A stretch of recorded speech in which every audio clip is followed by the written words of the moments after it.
జ్వరంగా ఉన్నప్పుడు సెక్స్లో పాల్గొంటే పక్షవాతం వస్తుందా? ఎందుకు ఇలా అడుగుతున్నానంటే, నిన్నటి రోజున నాకు జ్వరం వచ్చింది. అంత జ్వరంలోనూ కామాన్ని తట్టుకోలేక మా ఆవిడతో సెక్స్లో పాల్గొన్నాను. అప్పుడు మా ఆవిడ ఏమీ అనలేదు, కానీ సెక్స్ అయిపోయిన దగ్గర నుండి నాకు ఏదో ప్రమాదం జరుగుతుందని భయపడుతోంది. నిజంగానే ఏమైనా ప్రమాదం కలుగుతుందా? ఏమీ జరగదు.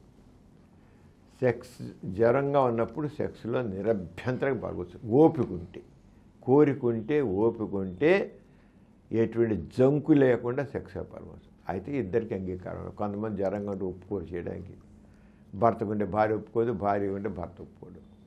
అలా ఉంటుంది సాధారణ. కొంతమందికి ఇద్దరికీ కోరికుంటే ఎంత జ్వరం ఉన్నప్పటికీ మగవాడికి ఎరెక్షన్స్ ఉంటే ఎటువంటి జంకు లేకుండా సెక్స్ అవుతుంది. పక్షవాతం రాదు, మరొకటి రాదు.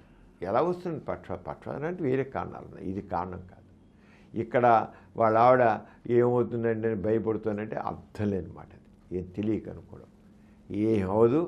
చెప్తాం కదా, జ్వరంగా ఉన్నప్పుడు కోరుకుంటే, ఓపికంటే, ఇద్దరికి అంగీకారంతే నిరభ్యంతరంగా సెక్స్లో పాల్గొవచ్చు. ఏమి అవదు, పక్షవాతం రాదు, మరొకటి రాదు. అదేదంటే భయం అవసరం లేదు.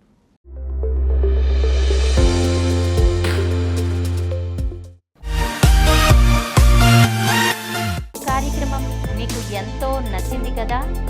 ఇటువంటి మరిన్ని వీడియోల కోసం అనతి కాలంలోనే 21 కోట్ల వ్యూస్ సాధించిన సమరం ఛానల్ సమర్పించు సమరం మీకోసం ఛానల్కు సబ్స్క్రైబ్ చేయండి, లైక్ చేయండి, మీ ఫ్రెండ్స్కి షేర్ చేయండి.